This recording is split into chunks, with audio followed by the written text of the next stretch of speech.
өзі ештеңем жоқ, жүрем. Түнде басым жастыққа тигенде жөтел бастайды. Білмей тұрмын, не істеуім керек екен. Сосын иістен тек тұншығып, иіс те маған бармайды. Аллергический жөтел ма түсіп едім. Кеш болса жұрт айналаның барлығы түтін салады. 2 маса кіреді деп естіген әнеуру спираль жағып қояды келін. Сол иістердің барлығы маған әсер етеді енді. Білмей тұрмын, қай иісаттан болып тұрғанын. Матсызба, менің атым Мейрамгүл, мен дәрігермін, сұрағыңызға жауап берейін. Сіз сияқты хронический бронхиті бар, бронхиальный астмасы бар адамдар эликсир ішіп жақсы нәтиже көріп жатыр.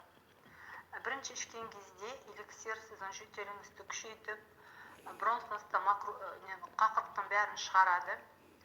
Сол кезде одышкада күшеюі мүмкін. Бірақ тастамай ішесіз.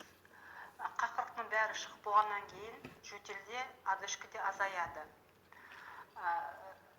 Қатты обострение болмасы үшін азғантай дозадан бастайсыз, жарты қасықтан күніне 1 мезгіл ішесіз.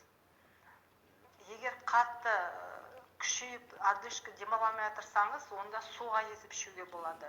Жарты қасықты 50-100 мл суға, бірақ тастамай ары қарай іше бересіз. Өзі тазарып бәрі біткеннен кейін барып, жөтелді одышкада басылады. Суға езбей ішкен дұрыс, бірақ жаңағы қатты обострение болған кезде дозасын азайту керек болғанда суға езуге болады.